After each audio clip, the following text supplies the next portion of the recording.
5-year-old girl left at bus stop. Every dawn, Millionaire collapses when he learns the truth. Dawn breaks over Madison Avenue, painting the sky in hues of amber and rose. William Anderson's Mercedes glides to a halt at the traffic light near bus stop 23. Through the tinted windows, his eyes catch an unusual sight: a small figure perched on the bench, feet dangling above the ground. A little girl, no more than 5, clutches a worn backpack adorned with faded butterflies. Her navy uniform is clean but threadbare, her golden hair neatly braided despite the early hour. She sits with perfect posture, eyes fixed on the horizon, radiating a mix of hope and determination that seems far too mature for her age. Most mornings, William barely notices the world outside his luxury sedan. But today, something about this child's solitary vigil pierces through his carefully constructed wall of indifference. As the light turns green, he finds himself wondering what kind of story lies behind those expectant eyes. Who is this little girl waiting for at dawn, when most children are still lost in dreams? Little does he know, this chance encounter at bus stop 23 is about to unravel a web of secrets that will shake the very foundation of his empire and change more lives than he could imagine. At 42, William Anderson embodied the quintessential American success story, at least on paper. As CEO of Anderson Real Estate Development, he commanded a corporate empire spanning 20 states, with assets exceeding $2 billion. His office occupied the top floor of a gleaming skyscraper he'd built himself, its floor-to-ceiling windows offering panoramic views of Manhattan that most could only dream of. Yet behind the polished mahogany desk and designer suits lurked a profound emptiness. William's days followed an unchanging routine: wake at 4 a.m., work out in his private gym, arrive at the office by 6 a.m., and work until the city lights flickered on. His marriage had dissolved 5 years ago, leaving behind a penthouse too large for one person and a collection of awards that gathered dust on spotless shelves. Born into modest means in suburban Boston, William had clawed his way to the top through relentless determination and raw intelligence. His father, a construction worker, died in a site accident when William was 12, leaving his mother to raise him and his younger brother James on a waitress's salary. The tragedy ignited something in William, a burning drive to build something unshakable, to rise above the precariousness of working-class life. He graduated valedictorian, earned a full scholarship to Harvard, and began his ascent through the real estate world with single-minded focus. By 30, he had founded his own company. By 35, he had transformed it into one of the largest development firms on the East Coast. Success followed success, each achievement adding another brick to the wall he built around his heart. The board members praised his strategic brilliance, the business press lauded his Midas touch, but few knew the price of his rise. His ex-wife Claire had finally left after years of trying to reach the man buried beneath spreadsheets and shareholder reports. "You've built an empire," she'd said on her way out, "but you've forgotten how to build a home." His brother James, once his closest confidant, had grown distant, though he remained the company's chief financial officer. Most mornings, William took the long route to work, his chauffeur navigating pre-dawn streets while he reviewed reports on his tablet. He told himself it was to avoid traffic, but deep down, he knew he was avoiding the emptiness of his penthouse. The route took him past bus stop 23, a seemingly insignificant corner of his vast urban domain. He rarely noticed the parade of early morning workers waiting there until the day he saw the little girl. Something about her solitary figure tugged at memories he'd long suppressed of standing at a different bus stop with James, waiting for their mother to return from her night shift, of the vulnerability and hope of childhood. But William Anderson hadn't built his empire by dwelling on the past or letting emotion cloud his judgment. Or so he thought, until that spring morning when everything he'd built began to unravel, starting with a simple question: why was a 5-year-old girl sitting alone at his bus stop every dawn? At 5 years old, Sophie Parker had already developed the kind of resilience that would break most adults' hearts. Every morning, rain or shine, she woke at 4:30 a.m. in the women's shelter on East 42nd Street, carefully putting on her second-hand private school uniform, a scholarship gift from an anonymous donor. Her small fingers had mastered the art of braiding her own hair, a skill learned out of necessity rather than choice. The navy blazer and pleated skirt, though slightly too large, were kept immaculately clean. Each evening, Sophie would hand-wash any spots, hanging them to dry on a makeshift clothesline strung between shelter beds. Her prized possession was a purple backpack, its faded butterflies barely visible but cherished all the same. Inside, she kept her mother's last letter, protected in a plastic sandwich bag, along with her school supplies and a small photo of a smiling woman with eyes identical to her own. Despite living in a shelter, Sophie maintained perfect attendance at Greenwich Preparatory Academy. Her teachers marveled at her exceptional performance in mathematics and her unfailing politeness. What they didn't know was that behind her quiet demeanor lay an unshakable determination. She believed, with the pure conviction of childhood, that excellence in school would somehow help her mother return faster. The other shelter residents had grown protective of the little girl who never complained. M.S. Thompson, an elderly woman who occupied the bed next to Sophie's, would watch in silence as the child performed her morning ritual. A social worker named Linda Reynolds had been assigned to Sophie's case, but even she couldn't persuade the girl to wait for the school bus at a more reasonable hour. "My mummy knows to find me at bus stop 23, Sophie would say with unwavering certainty. She promised she'd come back when things got better. The truth about Sophie's situation was carefully guarded by the shelter staff. They knew only that Sarah Parker, her mother, had been a hotel employee until 5 months ago. One morning, Sophie had been found at the bus stop with a letter and detailed instructions for her care. The police investigation had gone cold, and Sophie had been placed in the shelter's temporary custody while the system processed her case. What set Sophie apart wasn't just her circumstances, but her response to them. While other children her age threw tantrums or withdrew into themselves, Sophie maintained an almost otherworldly sense of purpose. She attended every class, completed every assignment, and spent her free time drawing pictures of her mother, always smiling, always wearing the blue uniform of the Grand Plaza Hotel where she had worked. Each morning at bus stop 23, Sophie would arrange her belongings with careful precision, backpack at her feet, hands folded in her lap, eyes fixed on the corner where her mother had last waved goodbye. She politely declined offers of help from concerned passers-by, responding with a practiced phrase, "Thank you, but I'm waiting for my mummy. She knows where to find me." The mixture of dignity and innocence in her voice often left adults fighting back tears as they hurried past, their own problems suddenly seeming insignificant in comparison to this solitary child's quiet vigil. Sarah Parker's story was one of sacrifice wrapped in silence. At 32, she had been a senior housekeeper at the Grand Plaza Hotel, one of William Anderson's most prestigious properties. Her colleagues remembered her as the woman who sang softly while working, who always carried band-aids for their blisters, and who managed to attend every one of Sophie's school events, despite working double shifts.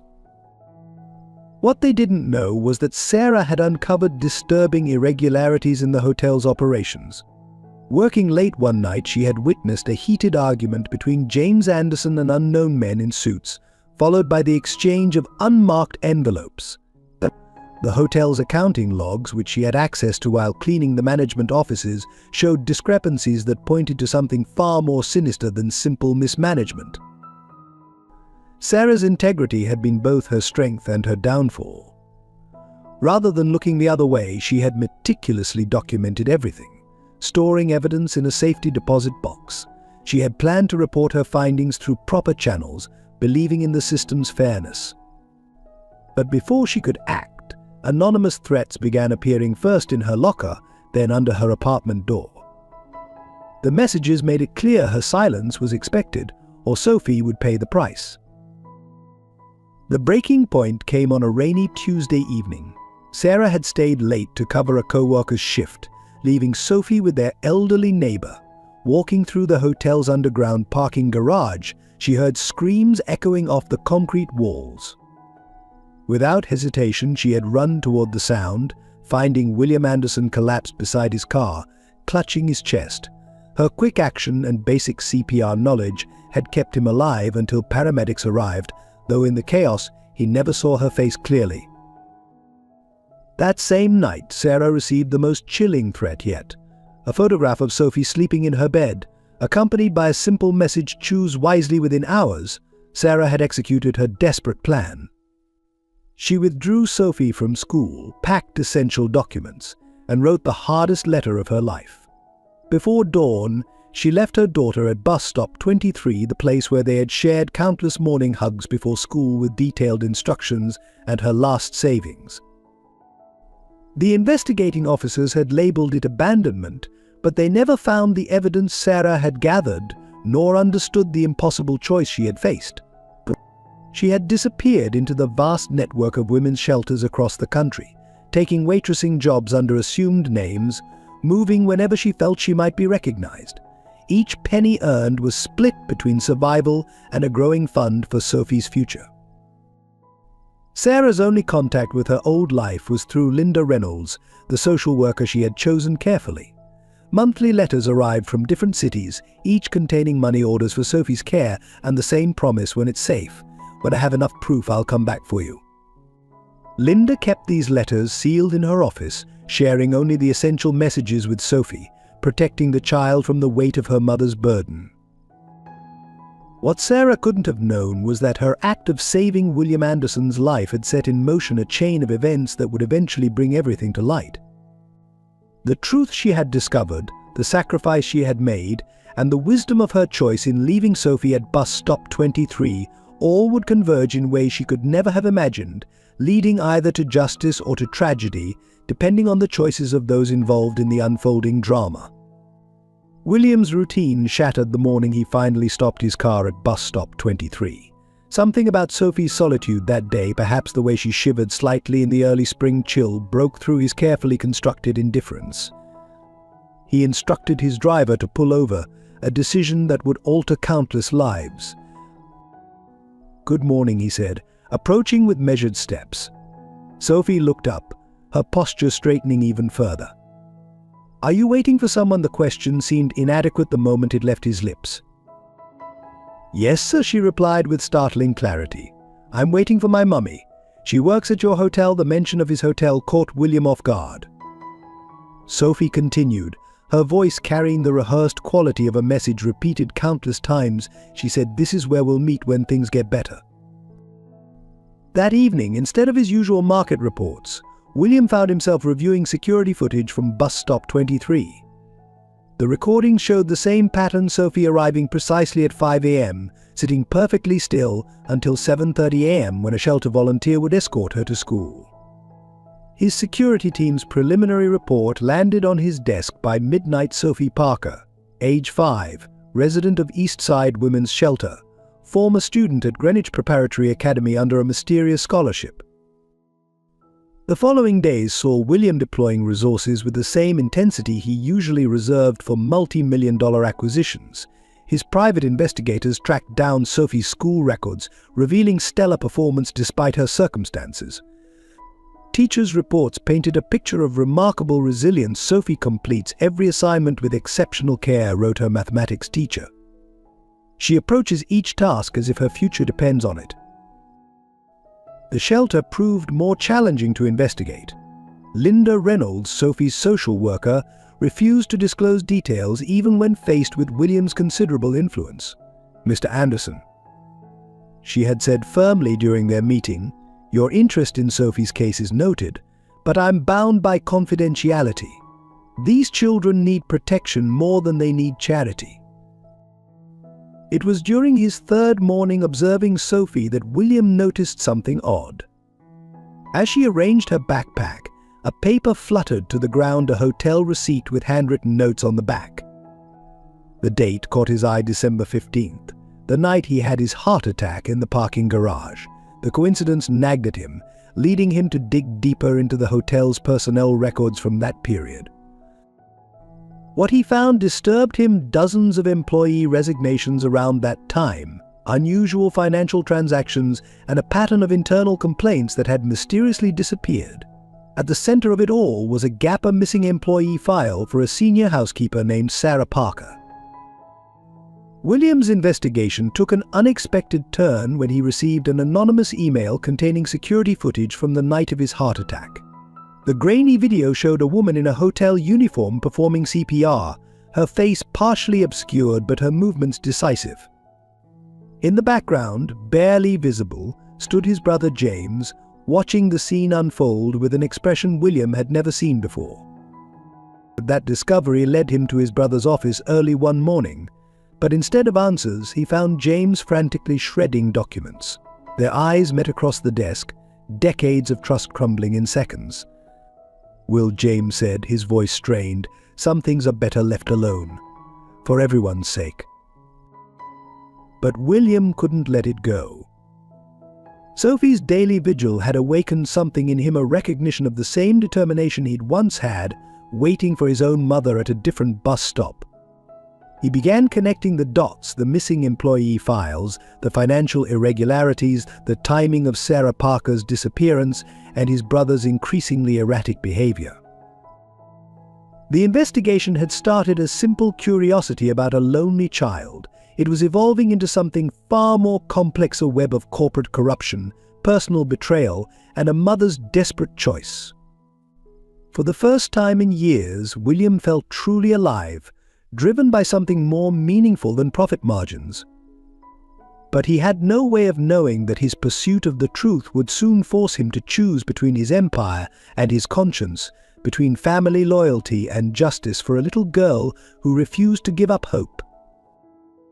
The East Side Women's Shelter stood in stark contrast to the luxury hotels in William's portfolio. The building's faded brick exterior and narrow windows spoke of decades of underfunding, yet the inside revealed a different story. Clean floors, organized spaces, and walls covered with children's artwork suggested dignity preserved against all odds. William's first official visit came through proper channels: a potential donor's inspection. M.S. Thompson, the elderly resident who had taken Sophie under her wing, watched him with knowing eyes as he toured the facility. "That child," she said when they crossed paths in the common area, "she's got the same look you do, like she's carrying the weight of promises on her shoulders." Life in the shelter followed strict routines. Sophie shared a room with 3 other children and their mothers, though her bed stood noticeably alone. Her small space was immaculate: uniform hanging pressed, shoes aligned perfectly, homework always completed on the wobbly desk she shared with others.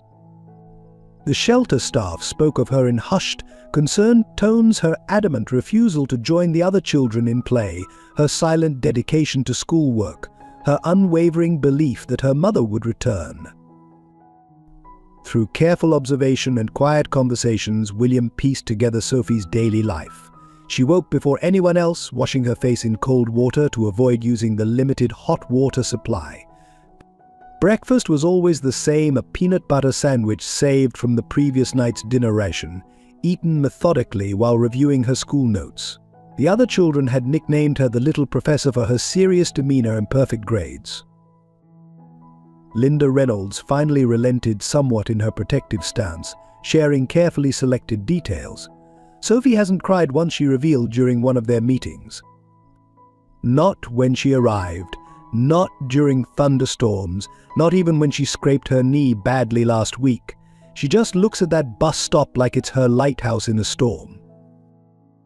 The shelter's logbooks revealed more disturbing patterns. Sophie had been brought in by police at 5:30 a.m. on December 16th, the morning after William's heart attack. The intake notes described her as unusually calm, carrying a detailed letter of instruction and emergency contacts. She had memorized her mother's message: "Wait at bus stop 23. Study hard. I'll come back when it's safe." William's presence at the shelter began to attract attention. James called repeatedly, his voice strained with barely concealed anxiety. Board members questioned the time he spent on charitable matters. But William couldn't shake the growing certainty that Sophie's story somehow intertwined with his own. The breakthrough came during an art therapy session he observed. Sophie's drawings always featured the same elements: her mother in a blue hotel uniform, bus stop 23, and curiously a parking garage with a red cross drawn above it. When asked about the cross, Sophie replied matter-of-factly, "Mummy says that's where she helped save an angel." The shelter's night supervisor, Ellen Martinez, provided the final piece of the puzzle, the night before Sarah disappeared. She confided she called to reserve a bed for Sophie. Her voice was steady, but I could hear fear underneath. She said something about choosing between silence and safety. I didn't understand then. Maybe you will. As William drove home that evening, the city's glossy surface seemed to peel away, revealing the desperate choices made in its shadows. His hotels rose like gleaming monuments to success, while places like the East Side shelter quietly caught those who fell through society's cracks. Somewhere in between lay the truth about Sarah Parker's disappearance and his brother's involvement, a truth that Sophie's unwavering vigil at bus stop 23 had begun to unravel. The first signs of corruption emerged through mundane details. A junior accountant in Williams' financial team flagged unusual patterns in the Grand Plaza Hotel's books: inflated maintenance costs, ghost employees on payroll, and service contracts with shell companies. All transactions had been approved by James Anderson's office. Williams' initial review revealed a sophisticated money laundering operation running through several of his hotels. The scheme used housekeeping departments as cover, creating fake positions and diverting funds through a complex network of subcontractors. The timing of Sarah Parker's disappearance coincided perfectly with a series of particularly large transactions. The evidence trail led to a secure server in James's private office. Late one night, William used his master key to access the files. What he found made his blood run cold: photographs of employees who had resigned. After discovering irregularities, surveillance reports on their families, and detailed dossiers on potential whistleblowers, Sarah Parker's file was the thickest. A hidden camera caught an explosive confrontation between Sarah and James in the hotel's back office. "I won't be part of this," her voice rang clear through the grainy footage. "People trust this company. What you're doing isn't just illegal, it's wrong." James's response was chillingly calm. "Consider carefully what matters most to you, Ms. Parker." The operation's scope was staggering. Over 5 years, nearly $300 million had been funneled through the hotel chain. The money originated from various criminal enterprises, cleaned through legitimate-looking hotel operations. James had orchestrated everything while maintaining his image as the quiet, efficient CFO. Hotel staff began coming forward with stories. A bellhop recalled late-night meetings with suspicious characters. A maintenance worker mentioned threats when he questioned certain invoices. The head of housekeeping remembered Sarah's growing unease in the weeks before her disappearance. The most damning evidence came from Sarah's own records. She had documented everything meticulously: dates, amounts, names. Her notes revealed a pattern of intimidation against employees who asked too many questions. Several had families, like Sarah, making them particularly vulnerable to threats. An encrypted email account contained Sarah's final message to the FBI, sent hours before she disappeared. "I have proof of everything. But they know about Sophie. I have to protect her first. When she's safe, I'll come forward." The email was never delivered. James's team had intercepted it. William discovered that his own heart attack had interrupted a crucial meeting between James and his criminal associates. Sarah, working late that night, had not only saved William's life but had overheard plans for expanding the operation. Her choice to perform CPR had inadvertently exposed her to information that made her too dangerous to ignore. The corruption had spread beyond the hotels. Building permits were expedited through bribes, safety inspections overlooked for payments, and zoning laws circumvented with carefully placed donations. The Anderson real estate empire, William realized with growing horror, had become a vast criminal enterprise under his brother's guidance.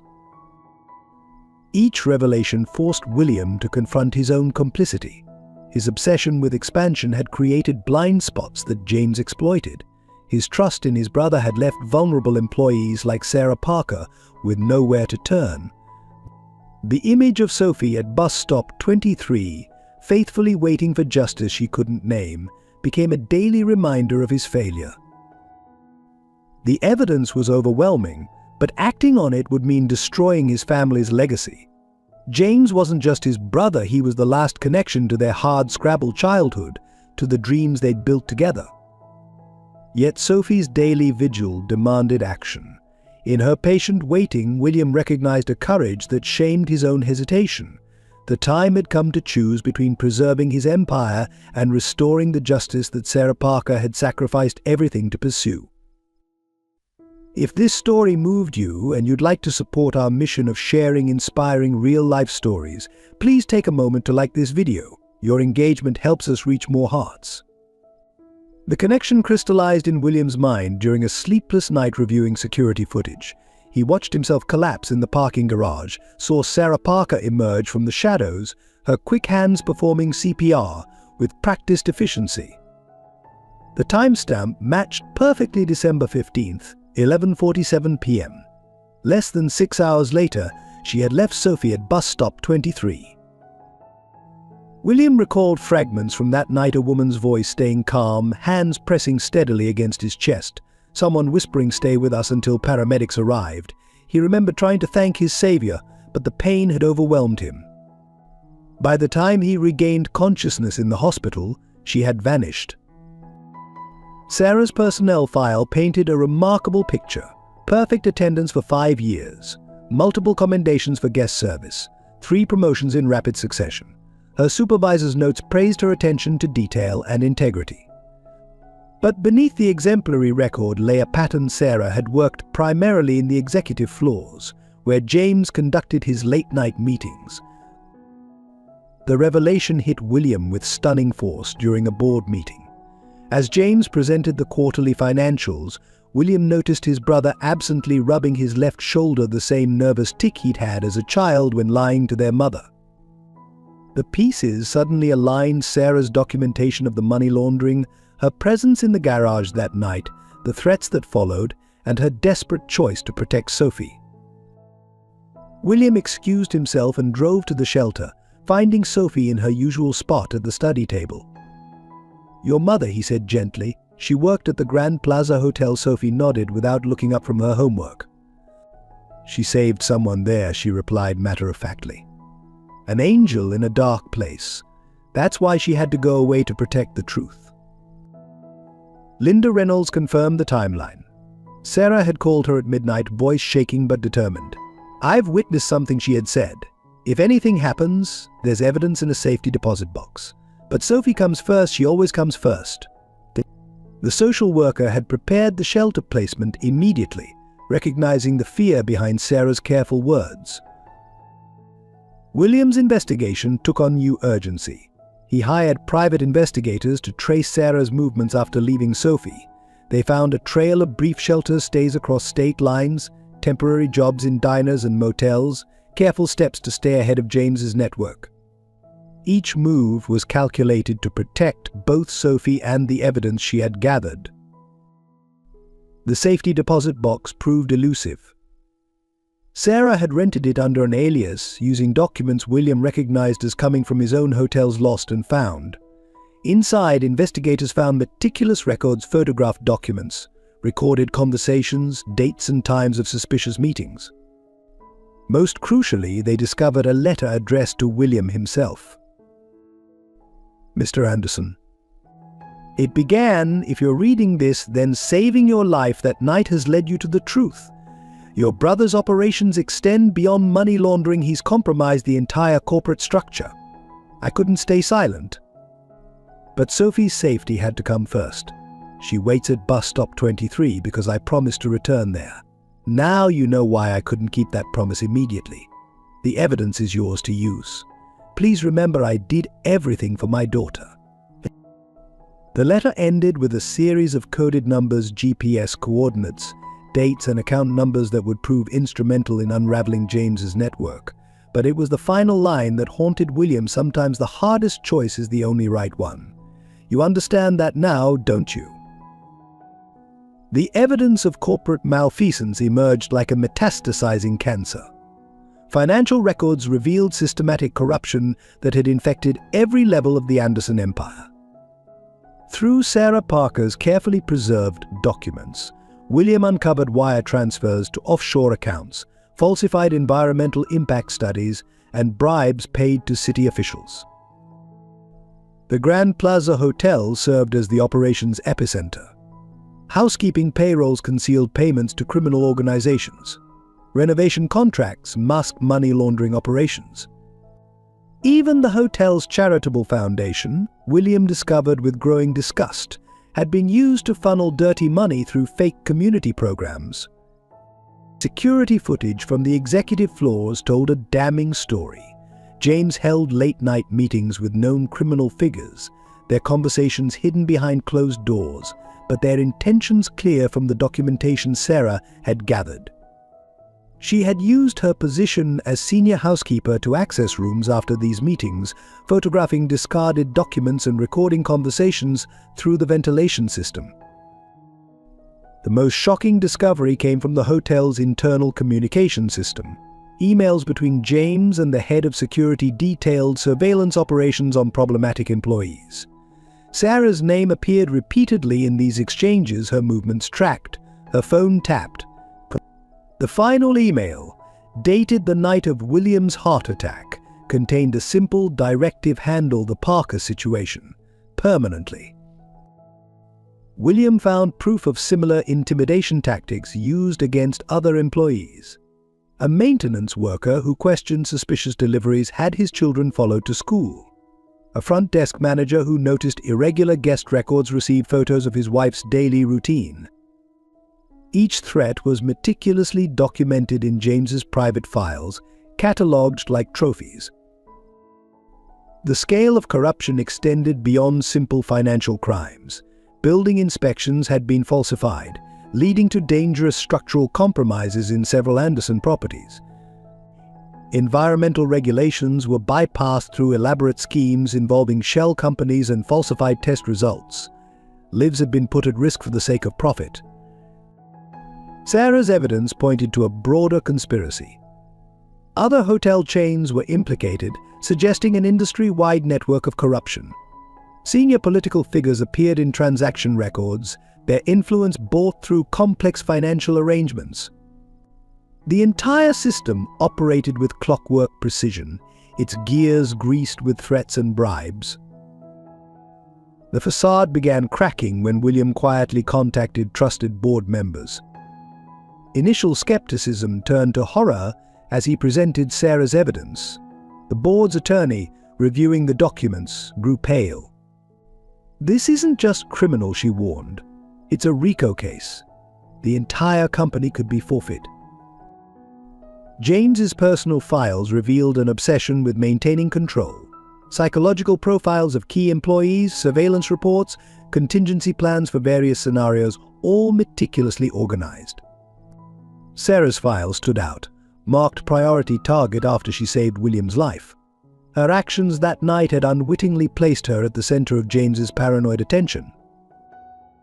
The final piece fell into place when William accessed the hotel's backup servers. Hidden behind layers of encryption, he found videos of James coordinating with criminal organizations. The timestamps aligned perfectly with Sarah's notes. She had discovered not just evidence of crimes, but proof of her employer's direct involvement in orchestrating them.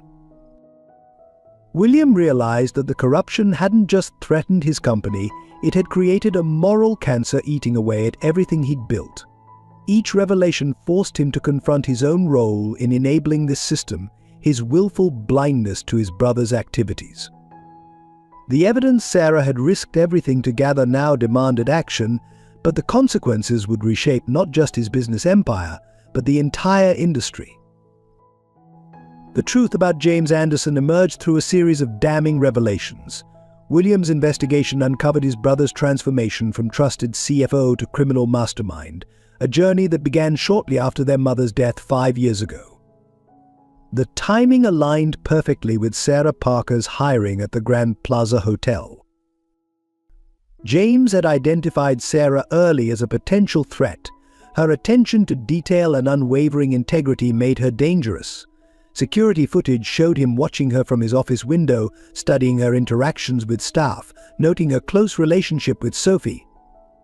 His surveillance logs documented every aspect of their lives: Sophie's school schedule, their apartment layout, even Sarah's daily coffee order.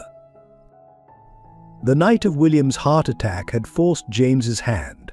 Sarah's presence in the parking garage wasn't coincidental. She had been working late, documenting a meeting between James and known criminals. Her decision to save William had exposed her to conversations she was never meant to hear.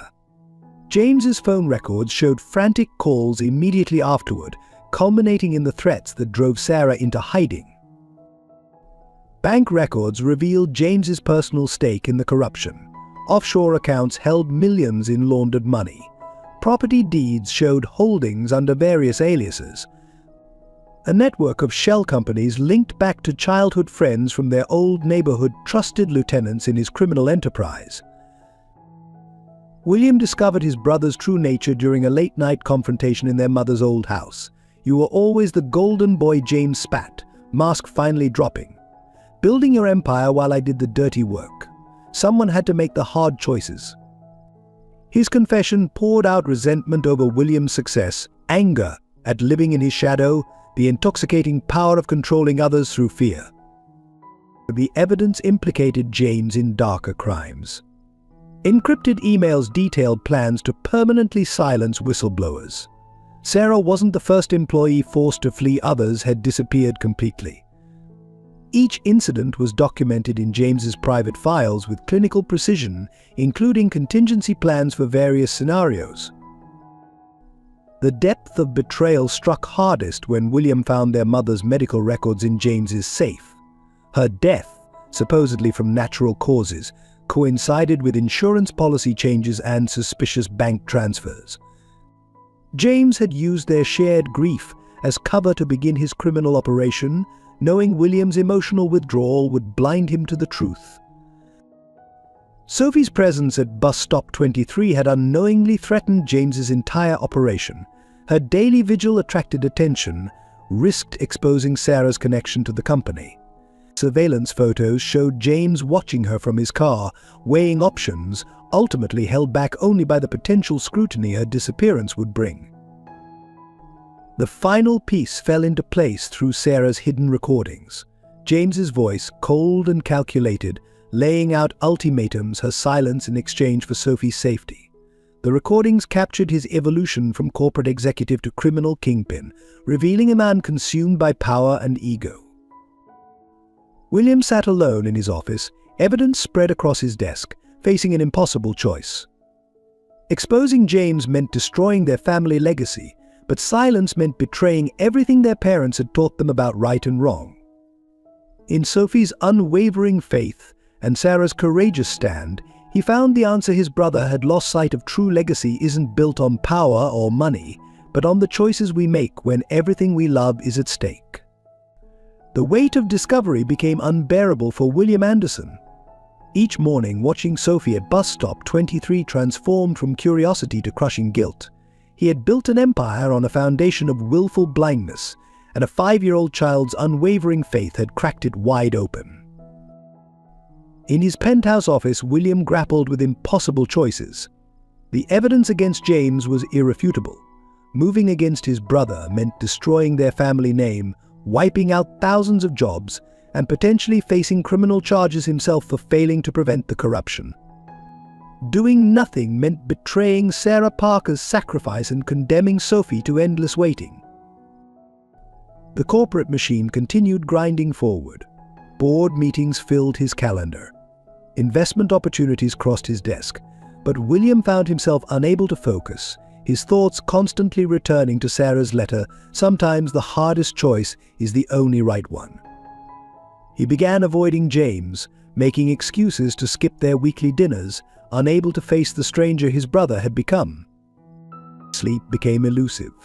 William spent nights reviewing security footage, watching Sarah Parker move through his hotels like a ghost, gathering evidence while maintaining a perfect facade of normalcy. Her dedication to protecting both the truth and her daughter haunted him. In her choices, he recognized the courage he had lost somewhere between poverty and wealth.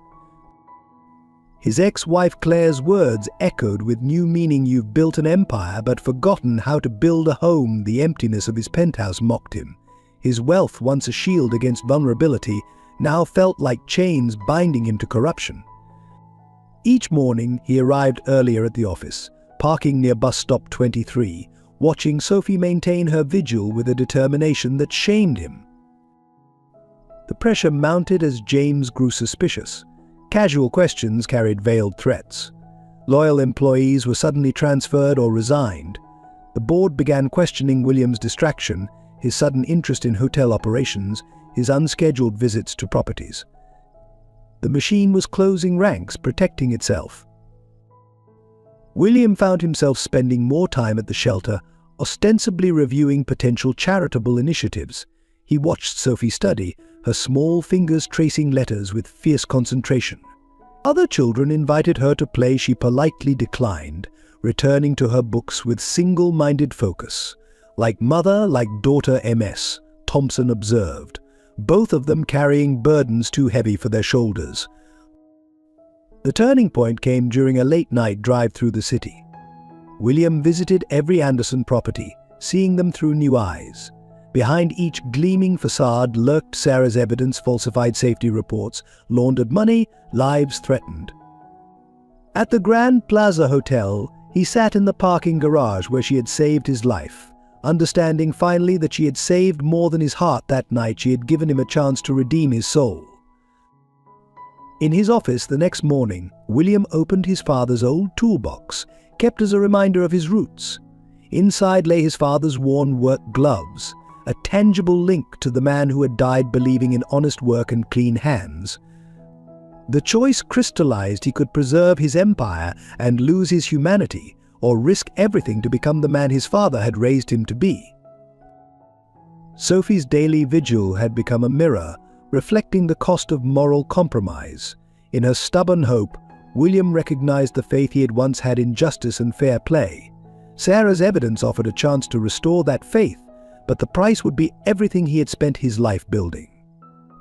As dawn broke over bus stop 23, William Anderson made his choice, understanding finally that true legacy isn't measured in buildings or bank accounts, but in the courage to stand up for what's right, even when standing alone.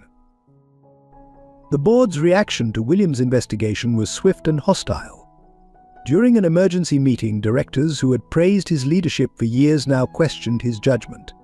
James sat silently at the far end of the conference table, his calm demeanor a stark contrast to the chaos unfolding. "The implications of these accusations are staggering," Gerald Thompson, the lead director, declared. "You're risking everything your father worked for, everything you've built." Other board members nodded in agreement, their faces masks of calculated concern. The subtext was clear: protect the company or face removal. The threats arrived systematically. First came the subtle warnings from longtime allies. Board members approached him privately, expressing concerns about his mental state, suggesting stress leave. Legal counsel reminded him of his fiduciary duties, emphasizing potential personal liability. Each conversation carried whispers of consequences, but James orchestrated a masterful campaign of isolation. Key executives suddenly became unavailable. Trusted assistants requested transfers. Even William's private security team was quietly replaced, citing routine rotation. The message was clear: the system was closing ranks. Anonymous letters appeared on William's desk, containing photos from his daily observations of Sophie. Each envelope carried an implicit threat: back off, or the child you're trying to protect might disappear like her mother. The surveillance extended to his penthouse, his car, his phone. William found himself living in a gilded cage of his own making. The board's strategy shifted to financial pressure. Audit committees launched reviews of William's recent decisions. Questions arose about his charitable contributions to the shelter. rumors of mental instability circulated among major shareholders. The empire he'd built was being turned against him with surgical precision. Linda Reynolds reported increasing scrutiny of Sophie's case. They're looking for legal angles to move her, she warned during a clandestine meeting.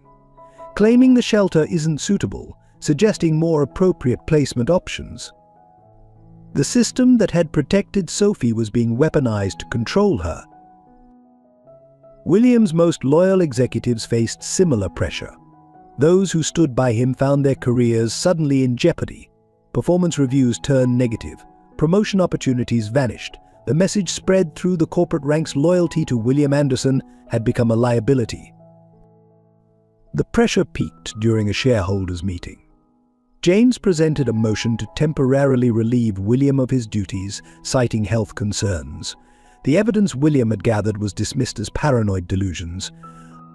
Even his daily visits to bus stop 23 were presented as signs of deteriorating judgment. In his darkest moment, William received an unexpected ally. Claire, his ex-wife, reached out after seeing news reports about the company's leadership transition. Over coffee in a small diner far from corporate eyes, she offered a different perspective. The man I married wouldn't let them bury the truth. Where is he? The board's final ultimatum came wrapped in concern: take a voluntary leave of absence or face a public vote of no confidence. They offered a generous settlement, a graceful exit, and most importantly, a guarantee of Sophie's safety. All he had to do was walk away, let the machine continue its operation, abandon Sarah's sacrifice and Sophie's hope.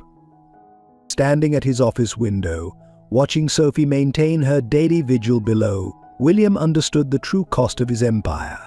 Every gleaming building, every profitable quarter, every business award had been purchased with compromised principles and buried truths.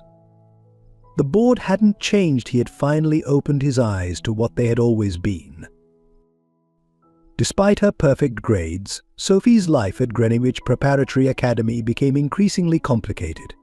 Her classmates, children of privilege, noticed her worn uniform and daily shelter pickup. The whispers started in hallways, evolved into direct questions. Why does your mom never come to school events? Why do you live in a shelter? Sophie faced each challenge with the same quiet dignity she showed at bus stop 23, when Jessica Miller, the class queen bee, mocked her faded backpack. Sophie simply replied, "My mom chose it specially for me." The response, delivered without anger or shame, left Jessica speechless and earned Sophie unexpected allies among her classmates. Mrs. Bennett, Sophie's homeroom teacher, noticed concerning patterns.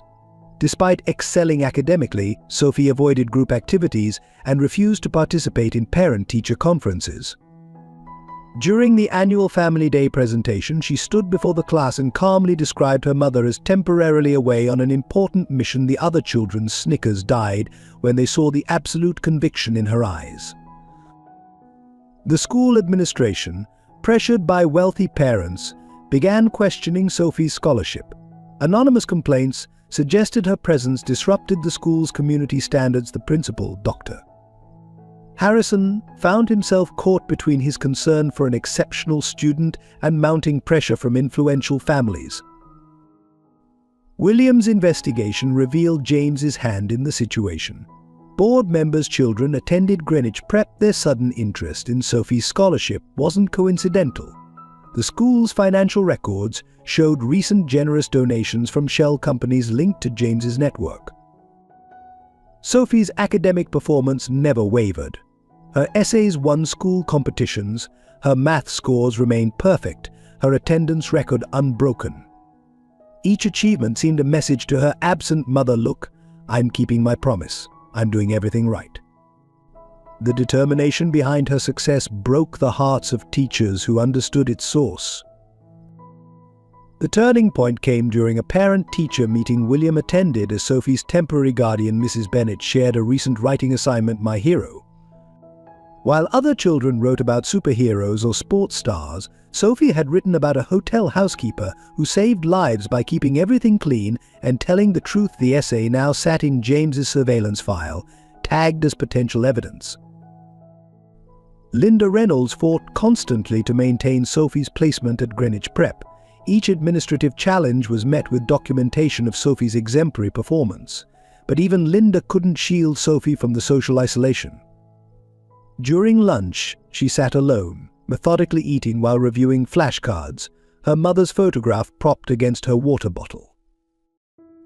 The school nurse reported concerning observations Sophie never complained of illness, never asked to rest, even when running a fever. She's afraid, the nurse confided to William, afraid that any weakness might give them a reason to take her away from bus stop 23. The child's understanding of her precarious situation manifested in perfect attendance at the cost of her health. As pressure mounted on multiple fronts, Sophie's academic achievements became both shield and sword. Her presence at Greenwich Prep, supported by undeniable merit, forced the wealthy community to confront uncomfortable truths about privilege, justice, and the cost of silence. In her quiet perseverance, she embodied everything the school claimed to value, challenging those who would dismiss her based on circumstances beyond her control. The breakthrough in locating Sarah Parker came through an unlikely source. A diner waitress in Pittsburgh recognized her photograph not from William's investigation, but from Sophie's drawings posted on the shelter's missing mother's wall. Sarah had been working double shifts under the name Mary Wilson, living in a women's shelter 3 blocks from the restaurant. Sarah's carefully constructed new life revealed both desperation and determination. She worked 2 jobs, mornings at the diner, evenings cleaning offices. Her shelter roommate described her nightly ritual of counting tips, setting aside exactly 2/3 for Sophie's future. She never spoke about her past, but kept a worn photo of Sophie by her bed. William's private investigators confirmed Sarah's location but discovered something disturbing. James's network had also found her. Surveillance photos showed men watching the diner, documenting Sarah's movements. The timestamp on the most recent photos was less than 48 hours old. Sarah had maintained her vigilance even in hiding. Her current manager mentioned her habit of photographing suspicious patrons, keeping detailed notes of unusual occurrences. She had built an emergency fund, maintained multiple escape routes, developed a network of trusted allies among other service workers. She was preparing for inevitable discovery. The Pittsburgh shelter's records painted a heartbreaking picture. Sarah took adult education classes, studying law and accounting. Her classmates noted her obsession with corporate crime legislation, her detailed questions about whistleblower protections. Every move was calculated toward eventual justice. William arrived in Pittsburgh as a winter storm approached. Through the diner's window, he watched Sarah serve customers with the same quiet efficiency she had shown at the Grand Plaza. 5 years of hiding had added gray to her hair, lines around her eyes, but hadn't diminished her careful attention to detail. The moment Sarah spotted William, her composure cracked slightly. A coffee pot trembled in her hand before her training reasserted itself. She served 3 more tables, completed her orders, and calmly walked into the back room. By the time William reached the kitchen, she had vanished through the employee exit. A note waited in Sarah's locker, addressed to William Bus Stop 23 wasn't random. It's where I first learned about your brother's operation. Sophie knows to wait there, because that's where the truth began. If you're reading this, you've finally seen what I saw. The evidence is in the place where angels fall. Sophie will understand. The race to protect Sarah became desperate. James's men were closing in, their surveillance tightening. Sarah's carefully built escape routes were being systematically blocked. Her backup identities were being flagged in system after system. The net was drawing closed. William found Sarah again at a small chapel 3 towns over. She sat in the last pew, back straight, hands folded like Sophie at her bus stop. I taught her that posture, she said without turning. Straight spine, clear eyes, truth in every breath.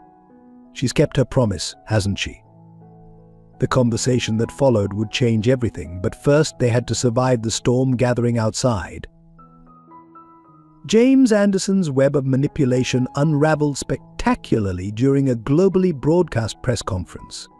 Initially planned to announce William's voluntary leave of absence, the event transformed into a public expose of corporate corruption. Minutes before James could begin his prepared statement, video screens throughout the headquarters began displaying evidence. Security footage showed James threatening employees, surveillance photos of Sophie, bank transfers to criminal organizations. Each piece of evidence played in devastating sequence, broadcast simultaneously to every Anderson property worldwide. The technical mastermind behind this revelation was an unexpected ally, Marcus Chen, a junior aid specialist who Sarah had befriended. He had quietly preserved copies of her evidence, waiting for the right moment. As James frantically tried to shut down the system, Marcus's security protocols kept the truth flowing. From his position at the podium, James watched his carefully constructed world collapse. Board members began receiving real-time alerts about their own complicity. Shareholders witnessed their investments crumble. Law enforcement, already positioned throughout the building, moved to secure documents and servers. William, standing at the back of the room, finally saw his brother clearly. James's composure cracked, revealing years of resentment and rage. "You were always father's favorite," he snarled into the live microphones. The perfect son, the brilliant builder. Someone had to do the dirty work to keep your precious empire growing. The evidence painted a damning picture of systematic corruption. James had targeted vulnerable employees, especially single parents like Sarah, using their children as leverage. His surveillance operation extended beyond the company, reaching into schools, shelters, and public services. The scale of manipulation stunned even veteran investigators. Sarah's meticulous documentation proved crucial. Her records showed how James had exploited the company's charitable initiatives to launder money, using donations to women's shelters as cover for tracking potential whistleblowers. The same system meant to protect vulnerable families had been weaponized against them. The most shocking revelation came from James's private files. He had orchestrated their mother's financial ruin, forcing her to work multiple jobs until exhaustion contributed to her death. This calculated cruelty served dual purposes, eliminating oversight and providing James emotional leverage over William through shared grief. Media coverage exploded. Bus Stop 23 began trending worldwide as Sophie's story captured public imagination. Corporate whistleblowers across the industry came forward, inspired by Sarah's courage. James's network began imploding as criminal associates rushed to make deals with authorities. In the chaos, James attempted one final manipulation. He announced that he had evidence of William's involvement, threatening to destroy both brothers unless William intervened. The bluff failed when Sarah's final piece of evidence emerged: recordings of James admitting he had deliberately kept William in the dark, knowing his brother's moral compass would never allow such corruption. The corporate showdown unfolded in the Anderson Towers boardroom during an emergency shareholders meeting. William stood at one end of the mahogany table, Sarah's evidence spread before him. James occupied the opposite end, surrounded by lawyers and security personnel. The board members sat between them, a nervous chorus of expensive suits and shifting loyalties. William began by playing Sarah's recordings of James's late-night meetings. His brother's voice filled the room, coldly discussing surveillance of employees' children, laundered money, and silenced whistleblowers.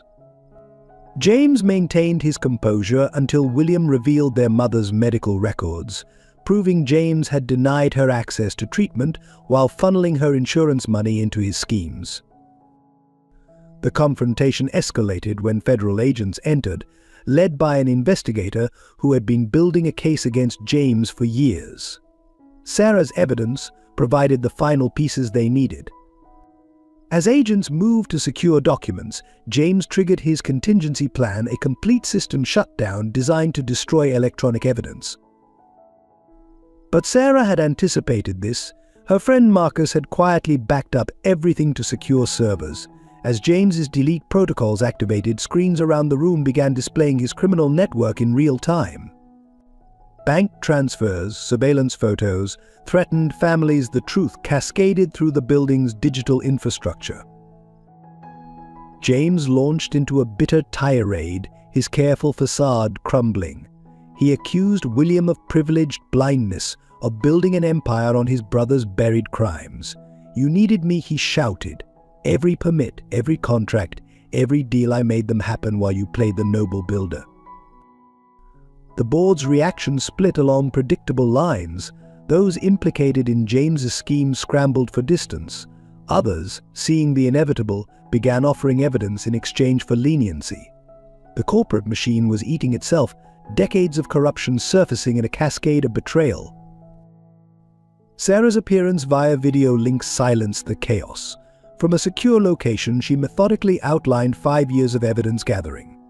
Her testimony, delivered with the same quiet dignity she'd shown as a housekeeper, transformed the corporate drama into a human story of courage and consequence. The final blow came from an unexpected source. Claire, William's ex-wife and a former prosecutor, had been quietly building a RICO case. She presented evidence linking James's operation to broader industry corruption. The implications reached beyond Anderson Enterprises to other major developers. But as federal agents led James away, he made one last attempt at manipulation. "Sophie will never be safe," he called to William. "There are others, bigger players. You've destroyed everything trying to save one child." William's response was simple: "No, James. Sophie saved us by showing us who we really are." The aftermath was immediate and far-reaching. Trading in Anderson stock suspended, board members resigned, media crews besieged the building. But in the executive bathroom, William finally allowed himself to cry, grieving for his brother, their mother, and the empire built on buried truths. When he emerged, his path was clear: justice for Sarah, safety for Sophie, and a complete dismantling of the corrupt system his blindness had allowed to flourish. Your support means everything to us. If you found meaning in Sarah and Sophie's story of courage and justice, please subscribe to join our community. Together we can share more powerful stories that remind us of hope, truth, and the strength of the human spirit. The tragedy unfolded in the Anderson Tower's executive bathroom during a brief moment when James convinced his guards he needed privacy. He had managed to conceal a small revolver, a final contingency plan. The gunshot echoed through the building's marble halls. William reached his brother first, finding James slumped against the wall, the bullet having grazed his temple. Blood marbled the imported tile, but James's aim, like his final act of defiance, had faltered. As medical teams rushed in, James's last conscious words were a whispered echo of their childhood: "You were always the lucky one." The media frenzy intensified. Headlines screamed about the Anderson brothers' dramatic fall. Journalists camped outside the hospital, where James lay in a medically induced coma. The attempted suicide transformed public perception, adding a Shakespearean dimension to the corporate set. Sophie learned about the shooting during her morning routine at bus stop 23.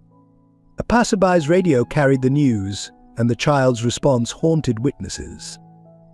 She simply straightened her posture further and said, "Sometimes bad people hurt themselves when the truth comes out. My mommy told me truth is like medicine, it hurts before it heals." Security footage revealed James had planned the attempt meticulously. He'd recorded a video confession, accepting sole responsibility while implicating larger criminal networks. The recording, part suicide note and part final manipulation, threatened to expose connections reaching into government offices and rival corporations. In the hospital waiting room, William confronted the cost of brotherly love.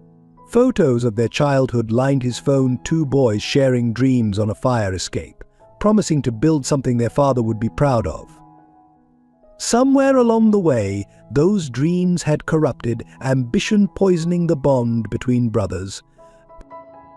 The investigation uncovered darker aspects of James's mental state. His private journals revealed a man consumed by competition with his brother, twisting their shared tragedy into justification for crimes. The attempted suicide was his final attempt to win their lifelong game, casting himself as the tragic figure while threatening to drag others down in his fall. William's resignation as CEO came during a tense emergency board meeting. Despite the evidence vindicating his investigation, the scandal's magnitude left the board no choice. The company's stock had plummeted, partners were withdrawing, and shareholders demanded dramatic action. The resignation speech was brief but impactful.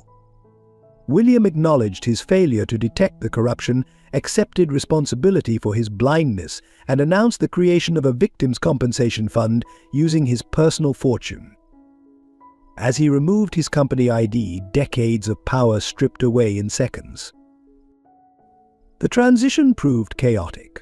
Longtime executives jumped ship, fearing further revelations. Projects halted mid-construction, leaving skeletal buildings as monuments to corporate corruption. Employees faced uncertainty as the company's reputation tarnished their resumes. The media portrayed William's fall differently from James's. Where his brother was painted as a villain, William became a tragic figure, the noble builder betrayed by blood. Some outlets suggested his resignation was a calculated move to protect the company's remaining assets. Others praised his moral awakening, though questioned its timing. Sophie's reaction cut through the corporate drama. When told William wouldn't be driving past bus stop 23 anymore, she nodded wisely. "He's helping my mummy tell the truth now. That's more important than being a boss." Her simple perspective highlighted the contrast between corporate power and moral courage. The personal cost mounted quickly. William's social circle evaporated. Country club memberships were quietly revoked. Charity boards requested his withdrawal. The same society that had celebrated his success now treated him as contagious, fearing association with the scandal. In his penthouse apartment, William sorted through decades of corporate achievements. Awards felt hollow, recognition meaningless. Among the accolades, he found a framed photo of the company's first project, a small renovation job his father had helped secure. That night, he finally understood what true legacy meant. The scandal exploded across international media within hours of James's suicide attempt. Anderson corruption and Bus Stop 23 dominated social media, with Sophie's story touching hearts worldwide.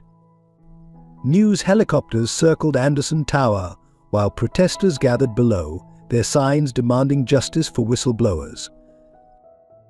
Major networks ran continuous coverage of the Anderson empire's collapse. Financial analysts detailed the corruption's scope, estimating billions in laundered money. Human interest stories focused on Sarah and Sophie, portraying their separation as a symbol of corporate greed's human cost. The revelation of employee surveillance sparked particular outrage.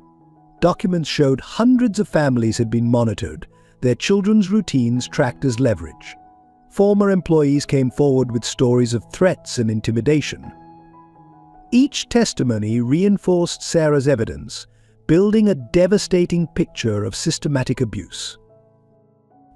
Congressional hearings were announced to investigate industry-wide corruption. The Anderson case exposed vulnerabilities in corporate oversight, prompting calls for stricter whistleblower protections. Sarah's documentation became a blueprint for investigating other major developers. Local impact hit hardest. The Anderson Foundation's charitable projects faced scrutiny, revealing many as money laundering fronts. Community programs lost funding overnight.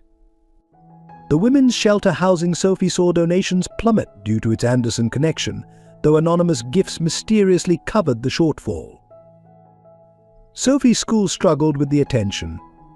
Media tried accessing campus for interviews, forcing Greenwich Prep to hire additional security.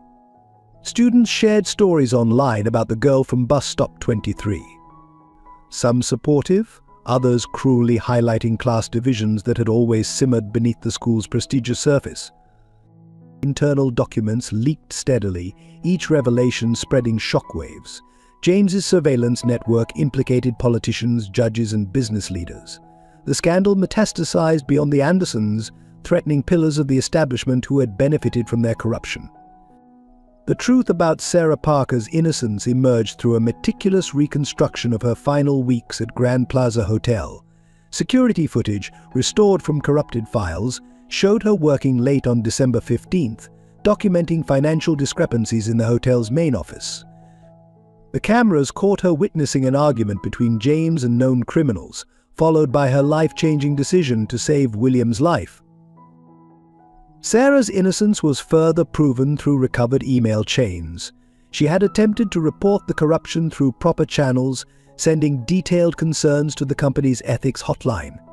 Each report disappeared into James's surveillance system, triggering escalating threats against Sophie. Bank records confirmed Sarah had rejected multiple bribes, even as her daughter's preschool reported mysterious men photographing the playground. The hotel's housekeeping logs revealed Sarah's methodology. She had used her position to access offices after suspicious meetings, photographing discarded documents and recording conversations through air vents. Her notebook, discovered in the safety deposit box, detailed dates, times, and participants with professional precision. Each entry was backed by photographic evidence or recordings. William's heart attack had inadvertently exposed James's entire operation. Sarah's decision to perform CPR placed her in the perfect position to overhear crucial details of the criminal network. Her medical training, documented in her employee file, had saved not only William's life but ultimately the company's soul. The investigation uncovered Sarah's desperate attempts to protect both Truth and daughter. She had created a trail of evidence scattered across multiple locations, each piece meaningless alone but damning when combined. The choice of Bus Stop 23 was strategic. It was visible from multiple security cameras and near a police station, offering Sophie some protection. Most compelling was Sarah's final report, addressed to federal investigators but never delivered. It methodically outlined the corruption, included supporting evidence, and predicted potential retaliation. Her last paragraph revealed her character. I understand the risks in coming forward, but I want my daughter to grow up in a world where truth matters more than power. 3 independent forensic accounting teams verified Sarah's findings. Every transaction she had flagged led to criminal enterprises. Every suspicious meeting she documented connected to illegal activities. But her evidence was airtight, her methodology beyond reproach. She wasn't just a whistleblower, she was a master investigator trapped in circumstances beyond her control. The revelation of Sarah's innocence transformed public opinion. Media coverage shifted from corporate scandal to human interest, focusing on her courage and sacrifice. Her story resonated particularly with working mothers who recognized the impossible choice between truth and child safety. Sophie's vigil at Bus Stop 23 became a symbol of faith in justice against overwhelming odds. As Sarah's vindication spread, support poured in from unexpected sources.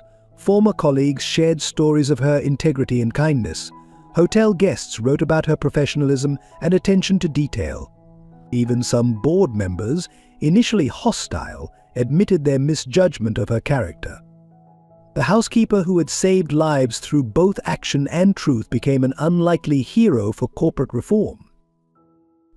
The community's response to the Anderson scandal transformed from outrage to action. Local business owners near Bus Stop 23 began offering Sophie breakfast, keeping watch over her morning vigil. A coffee shop owner installed extra lighting to ensure her safety in pre-dawn hours. Regular bus commuters adjusted their schedules to provide an unofficial protective circle around the determined child. Greenwich Prep's Parents Association, initially hostile to Sophie's presence, launched a scholarship fund in Sarah's name. The same families who had questioned Sophie's place at the school now championed her cause. Students organized a Truth Matters campaign, wearing butterfly pins like those on Sophie's worn backpack. The women's shelter became a focal point for corporate reform activism. Former employees of Anderson Enterprises gathered there, sharing stories and evidence. Linda Reynolds coordinated with legal aid organizations, building a network to protect whistleblowers' families. The shelter's conference room transformed into a command center for justice. Local law enforcement subtly increased patrols around bus stop 23.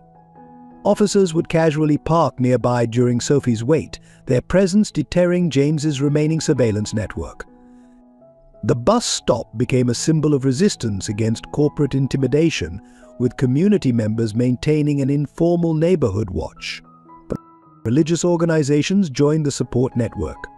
Churches, synagogues, and mosques offered sanctuary spaces for families facing corporate threats. Interfaith groups organized prayer vigils at bus stop 23, their presence providing both spiritual and physical protection for Sophie's daily ritual. Small acts of kindness multiplied. A local seamstress quietly altered Sophie's uniforms, ensuring she remained presentable despite growth spurts. A retired teacher volunteered to tutor her after school. Restaurant owners near the shelter provided free meals, understanding that community strength flows from countless small gestures. The media's tone shifted as community support grew. Local news channels featured stories about neighborhood unity rather than corporate scandal. Sophie's morning routine became a testament to community values rather than a tragic spectacle. Social media campaigns highlighted positive actions, inspiring similar movements in other cities. Professional organizations mobilized support. The Bar Association established a whistleblower defense fund. Mental health professionals offered free counseling for affected families. Labor unions provided resources for employees facing corporate retaliation. The individual courage of Sarah and Sophie catalyzed institutional change. Perhaps most touching was the informal parents network that emerged. Working mothers organized childcare schedules, ensuring Sophie was never truly alone.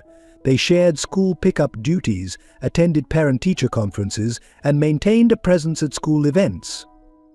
Their support honored Sarah's sacrifice while protecting her daughter's childhood. The community's embrace extended beyond physical support. Local artists created murals celebrating whistleblower courage. Musicians performed at benefit concerts for the shelter. Writers documented the story, ensuring future generations would understand the power of individual truth against corporate corruption. Bus Stop 23 evolved from a location to a movement, proving that one child's unwavering faith could awaken a community's conscience. The media exposure of the Anderson corruption scandal unfolded in waves of increasingly damning revelations. Major networks aired special reports detailing the complex web of financial crimes, featuring interviews with former employees and experts analyzing Sarah's evidence. The coverage focused on the human cost, with Sophie's bus stop vigil becoming a powerful symbol of innocence confronting corporate greed. Investigative journalists uncovered connections to other corporations and public officials. The Anderson case exposed industry-wide corruption, revealing how James's network had infiltrated regulatory agencies and compromised oversight mechanisms. Each new revelation triggered investigations into other companies, creating a domino effect across the real estate sector. Social media amplified the story's impact. Bus Stop 23 evolved from a trending hashtag to a movement, with people sharing their own experiences of corporate intimidation. Videos of Sophie's daily vigil went viral, drawing attention to whistleblower protection issues. Digital activists compiled evidence, creating searchable databases of corporate misconduct. Television documentaries reconstructed Sarah's investigation, highlighting her methodical gathering of evidence while maintaining her cover as a housekeeper. Security footage showed her working late, documenting meetings, and ultimately saving William's life, all while under surveillance. Her story challenged stereotypes about whistleblowers, presenting corporate accountability as a moral imperative rather than betrayal. Financial journalists dissected the money laundering operation, explaining complex schemes in accessible terms. Graphics illustrated how legitimate businesses were used to clean criminal funds, with Anderson properties serving as fronts for international crime syndicates. The coverage educated the public about corporate corruption indicators, empowering employees to recognize suspicious patterns. Local news outlets focused on community impact. They covered the shelter's struggles, the school's transformation, and neighborhood responses to Sophie's situation. Human interest stories highlighted small acts of kindness, from coffee shop owners watching over Sophie to retired teachers offering free tutoring. International media drew parallels to corporate scandals worldwide. The Anderson case became a case study in business ethics courses, examining the role of individual conscience in corporate settings. Sarah's documentation methods were praised as a model for responsible whistleblowing. 24-hour news channels maintained coverage through James's suicide attempt and William's resignation. Expert panels analyzed corporate culture, whistleblower protection laws, and the psychology of corruption. The sustained attention kept pressure on regulatory agencies and legislators to respond with meaningful reforms. The media scrutiny extended to William's transformation. Journalists traced his journey from corporate leader to advocate for reform, examining how Sophie's unwavering faith had sparked his moral awakening. His public statements about corporate responsibility and personal redemption added depth to the narrative of corruption and conscience. Technology reporters investigated James's surveillance network, revealing sophisticated systems used to monitor employees and their families. The coverage sparked privacy debates and calls for stricter corporate surveillance regulations.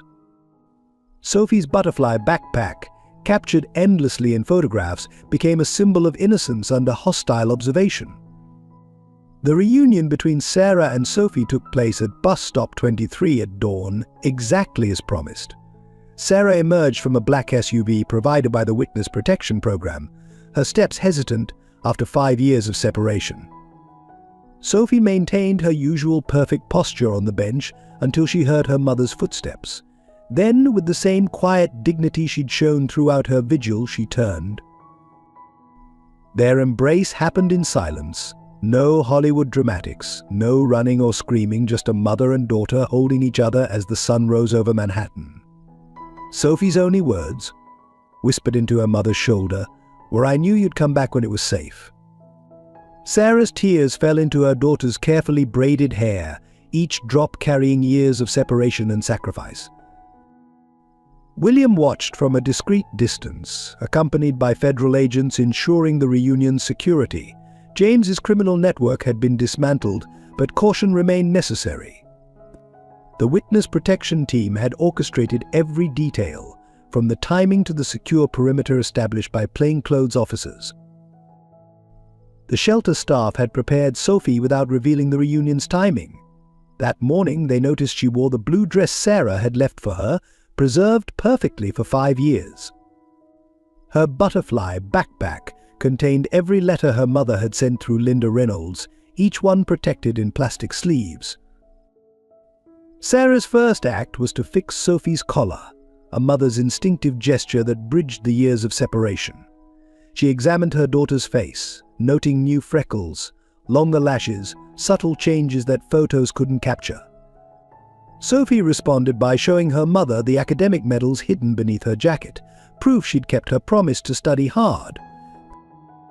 Their reunion attracted a respectful audience. Regular commuters who had watched over Sophie paused their morning routines. The coffee shop owner who had provided her hot chocolate on cold mornings wiped tears with his apron. Even hardened federal agents turned away, affected by the quiet intensity of the moment. The media, held at a distance by security, captured the reunion with long-range lenses, but the published photos showed remarkable restraint, no sensational headlines, just simple captions about promises kept and justice served. The image of mother and daughter silhouetted against the rising sun became a symbol of hope for other families separated by corporate corruption. Sarah and Sophie left bus stop 23 hand in hand, heading not to the shelter but to a new life protected by federal authorities. They carried little Sophie's backpack, Sarah's small suitcase, but their step-matching walk spoke of unshakable bonds renewed. As they departed, Sophie turned to wave at William, a gesture that encompassed forgiveness, gratitude, and a wisdom beyond her years. The restructuring of Anderson Enterprises emerged from the ashes of scandal as a model for corporate reform. William, though no longer CEO, worked with federal authorities to transform the company's culture. The new board, comprised largely of ethics experts and former whistleblowers, implemented unprecedented transparency measures. Every Anderson property underwent forensic auditing. Criminal profits were seized and redirected into a victim compensation fund. The Grand Plaza Hotel, where Sarah had uncovered the corruption, became headquarters for a new corporate accountability initiative. The former surveillance rooms were converted into whistleblower support centers. Justice moved methodically through the corporate ranks. James, recovering from his suicide attempt, faced multiple federal charges. Board members who had enabled the corruption accepted plea deals in exchange for testimony. The investigation expanded to partner companies, exposing industry-wide criminal networks. The company's reformation emphasized employee protection. New policies, dubbed the Sarah Parker Protocols, established clear channels for reporting misconduct. The protocols included family protection programs, anonymous reporting systems, and mandatory ethics training at all levels.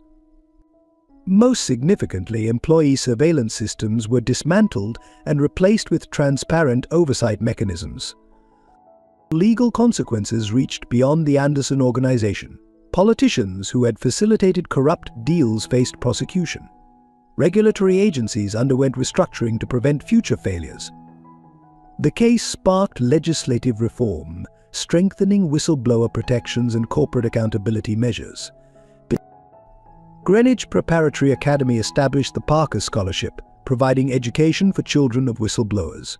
The program, initially controversial among wealthy parents, became a source of pride as students learned about corporate ethics through Sophie's story.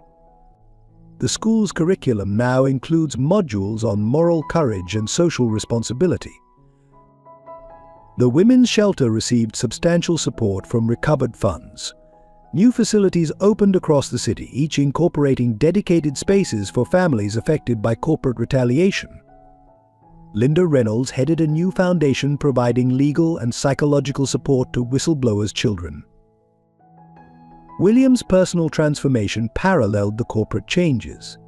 He dedicated his fortune to establishing the Anderson Parker Institute for Corporate Ethics, focusing on practical protection for employees facing moral dilemmas. His public speeches about brotherhood, betrayal, and redemption helped reshape discussions about corporate culture. 5 years after the reunion at Bus Stop 23, the story's impact continues to resonate. Sarah Parker now heads the National Whistleblower Protection Alliance, advocating for corporate transparency through congressional testimony and international speaking engagements. Her expertise in documenting corruption has helped shape new corporate accountability laws. Sophie, now 10, excels at Greenwich Prep, where she's known for establishing a peer support group for students facing family challenges. Her perfect posture remains, but her smile comes easier now. The butterfly backpack sits in a glass case in the school's ethics center, a reminder that courage often comes in small packages. William Anderson found unexpected purpose after leaving corporate life. The Anderson Parker Institute has become a leading force in corporate reform, providing practical support for whistleblowers while advocating for systemic change.